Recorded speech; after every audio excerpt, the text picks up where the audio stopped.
Hello and welcome to our annual Remembrance Assembly.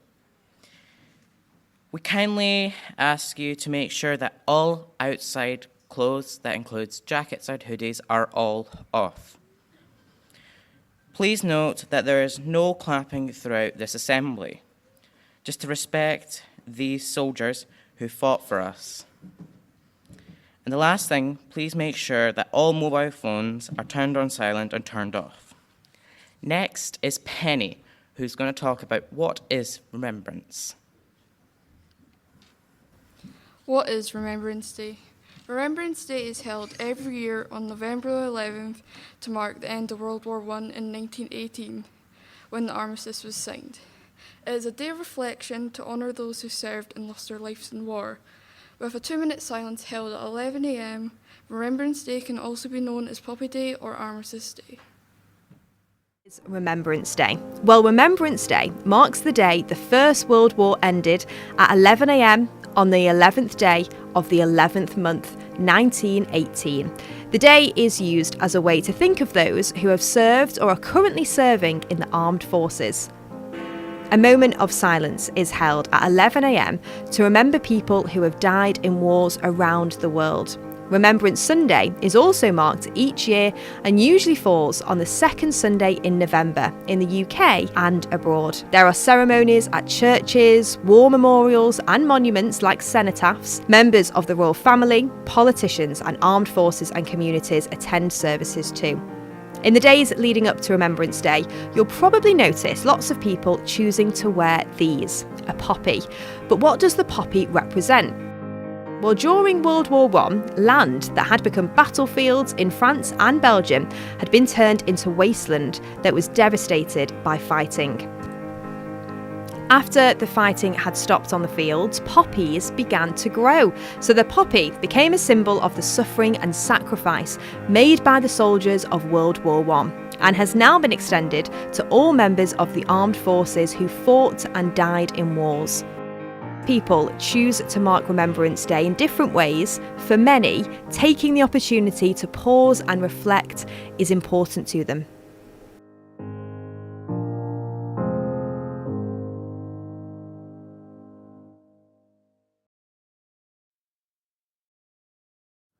In Flanders fields the poppies blow, between the crosses row on row, that mark our place, and in the sky the larks still bravely singing fly.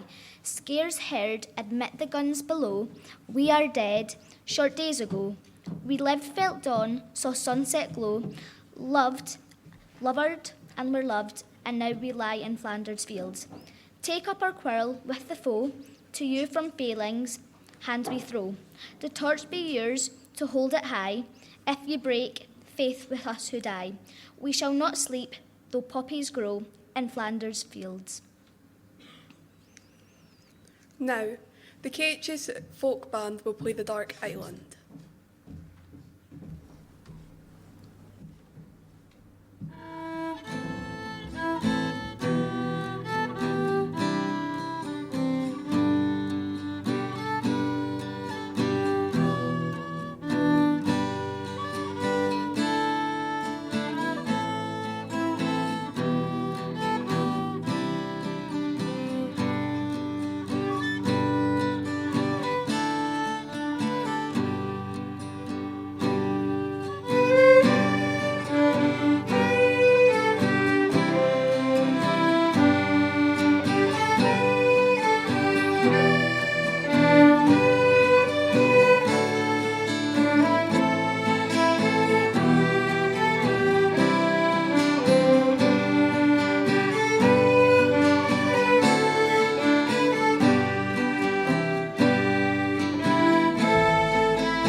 In Kirkcaldy, around 7,000 young men enlisted in the armed forces during this time, and at least 900 of those young men lost their lives in the war.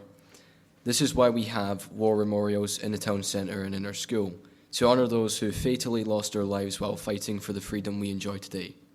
However, Kirkcaldy wasn't the only town affected. Many other towns and cities across the world were affected as well.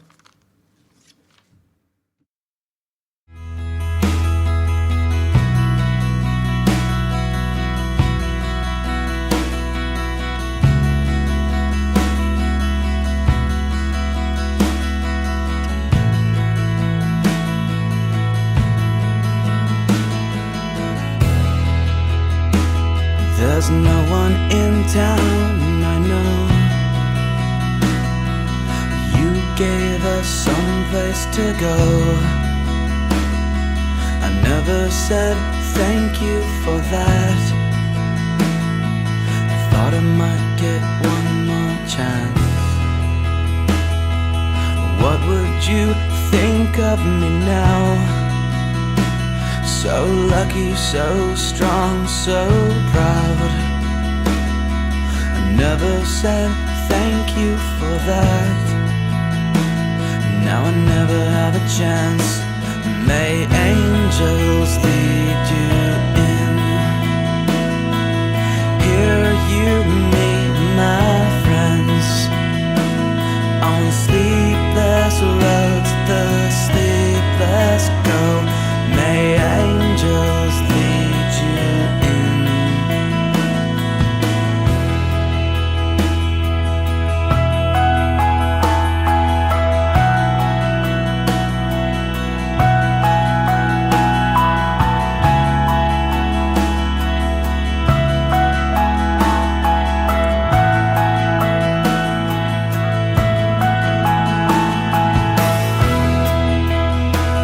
So what would you think of me now? So lucky, so strong, so proud. I never said thank you for that. Now I'll never have a chance. May angels lead you in. Here you meet my friends. On sleepless roads, the sleepless go. May angels lead you in. May angels lead you in. May angels lead you in. May angels lead you in. May angels lead you in.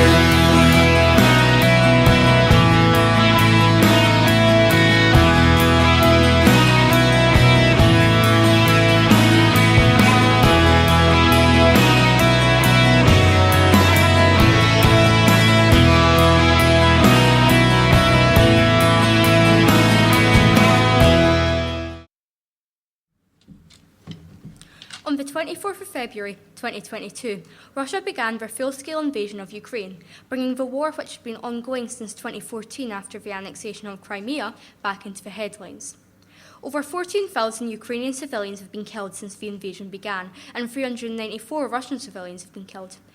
The BBC writes that, quote, when Russian President Vladimir Putin ordered up to 200,000 soldiers into Ukraine, his aim was to sweep into the capital, Kyiv, in days, overthrow its pro-Western government and return Ukraine to Russia's sphere of influence. End quote. Russia is keen to have Ukraine as an ally, as they both used to be part of the USSR. However, in 2014, Ukraine pivoted to a more Western government, causing Russia to annex Crimea. Ukraine's alliances with NATO member states and possession of nuclear weapons causes Russia to perceive Ukraine as a threat that Putin has spoken of neutralising. The UK and many other Western nations, such as the US and Germany, have been supporting Ukraine by supplying weapons and aid, introducing sanctions, or trade blocs, against Russia, and accepting Ukrainian refugees. However, due to agreements with NATO, we are unable to support on ground, or else a global conflict would erupt. It's been nearly 4 years since the war began, and in spite of peace talks, the war is going just as strong as it was in the early days, even outside of regular news coverage. The history of the Israel-Palestine conflict has long rooted itself in the politics of the Middle East, but the most recent onslaught across the Gaza Strip is commonly agreed to begun on October 7th, 2023, when Hamas, the militant group from Palestine, attacked the south of Israel, killing around 1,200 Israelis and capturing 240 hostages. In the following days, Israel declared their intentions to invade the Gaza Strip, their former defense minister Yoav Gallant stating, "We are fighting human animals and we act accordingly," with the stated directive of destroying Hamas and freeing the hostages. But in the following years have targeted farmland, schools, places of worship such as churches, and residential blocks, destroying over 95% of all civilian infrastructure in the region, including every functional hospital. The existing blockade around Gaza was tightened, stopping all food and aid from reaching the 2 million displaced Palestinians, who have no way of leaving without risk of being gunned down by the IDF advancing through. As of today, the Palestinian death toll stands at nearly 70,000 confirmed deaths, as well as over 20,000 missing and presumed dead, with some estimates pushing the number as high as 200,000, though this is not properly confirmed. The famine in Gaza caused by the blockade has prompted many activists and politicians to take matters into their own hands and bring supplies themselves, though none of the freedom flotillas, as they were called, has succeeded so far, with Israel illegally intercepting the vessels and unlawfully detaining those aboard, including climate activist Greta Thunberg. 2 years into the conflict, Israel have not yet reached their goal of destroying Hamas, and 9,250 Palestinian prisoners remain in Israeli custody. Israeli Prime Minister Benjamin Netanyahu currently has an arrest warrant from the International Criminal Court for accusations of crimes against humanity, though no such arrest has been made. World War II was one of the darkest chapters in human history. Tens of millions of people lost their lives, entire nations torn apart. But beyond the battles and destruction, the war revealed something even more tragic: the terrible cost of ignoring human rights. In 1945, as the war ended, nations came together to say never again. Out of the ruins of conflict, the United Nations was born. And just 3 years later, in 1948, the Universal Declaration of Human Rights was created. A document that promised that every person, no matter their race, religion, or nationality, has the rights to life, freedom, and security. World War II taught humanity that protecting human rights is not optional. It is necessary to preventing future wars. The UN's Human Rights Framework stands as a direct response to the suffering of that time. It reminds us that peace can only last where human dignity is protected. Now, Flights of the Eagles is a very special song. It's a graveyard lament, and it's written about three brothers who sadly passed away during the Battle of Britain in World War II. Now, Ewan will play Flight of the Eagles.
This year for Remembrance, we have decided to focus on the theme of celebration.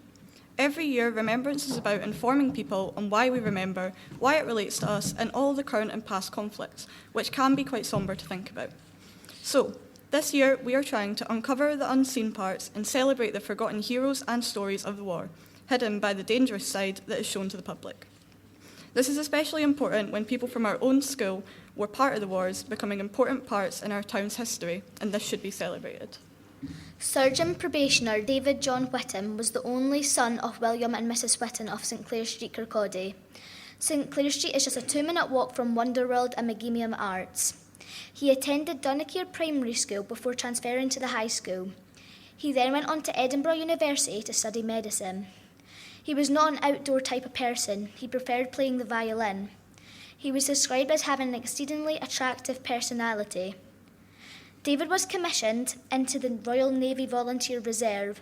His steamship was torpedoed and sunk by the German submarine U-97. He was killed in action on the 11th of February 1918, aged 21 years old, and was lost at sea. Private James Stratton Roberts was the only son of Councillor James and Mrs. Isabella Roberts. He attended the high school and, on leaving, he took up an apprenticeship with a solicitor company. He was also secretary of Kirkcaldy United Football Club, who played at Scotts Park, now believed it to be the site of a supermarket. While still a teenager, James enlisted in the Black Watch Royal Highlanders 9th Battalion and was later awarded the Victory Medal and the British War Medal. During World War I, James was struck by a shell and died instantly at just 19 years old. He has no known grave, but is commemorated on the Ypres Menin Gate Memorial Panel 37. Private John Sidney Mackenzie was the only child of Donald and Grace. He lived in Dysart at 2nd Berwick Place, which is just down the road from Dysart Primary School. After leaving high school, he became an apprentice at the Bank of Scotland at the Dysart branch in 1912. Bank staff reports say he was turning into an amazing clerk. He enlisted in the Black Watch, or the Royal Highlanders 1st to 6th Battalion C Company, and in due course was posted to Belgium. He was awarded the Victory Medal and the British War Medal. John died in battle on the 2nd of July 1917 at the young age of 20. He was buried in grave number 1E3 at Vallington New Military Cemetery. His name is also commemorated on the gravestone in Dysart Cemetery and the Bank of Scotland Roll of Honour. His name is in the Dysart War Memorial under John Mackenzie. And now, Jordan Cunningham singing Bring Him Home.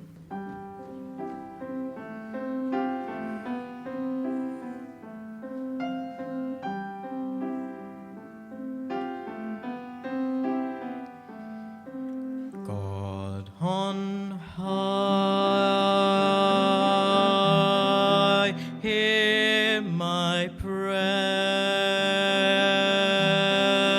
in my need. You have always been there. He is young. He's afraid. Let him rest. Heaven bless. Bring him home. Bring him home. Bring him home. He's like the sun I might have known. If God had granted me a son, the summers die one by one. How soon they fly on and on. And I am old and will be gone. Bring him peace, bring him joy. He is young, he is only a boy. You can take, you can give,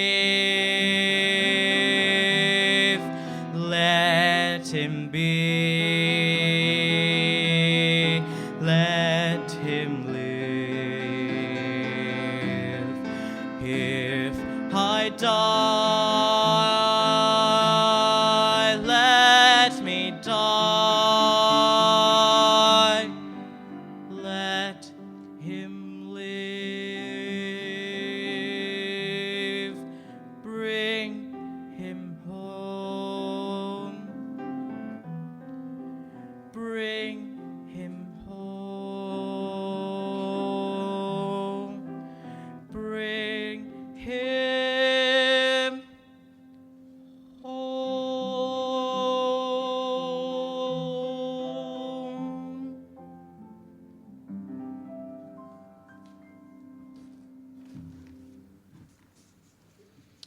Thank you all for listening and being a part of our special Remembrance Assembly. This year I urge you to do your part and not let the past be forgotten. Our assembly will now come to an end with Penny reciting For the Fallen, followed by Ailey Cameron, who will play the last post. At this time, once Ailey has finished, we will fall silent for 2 minutes and remember the fallen. After the 2 minute silence, Ewan Hutt will play Flowers of the Forest to symbolise the end of our assembly. Please remain seated until the lights come on and you're directed out of the hall by your teachers. This Remembrance Day, like always, we will remember them. Thank you. They shall grow not old as we that are left grow old. Age shall not weary them, nor the years condemn. At the going down of the sun and in the morning, we will remember them.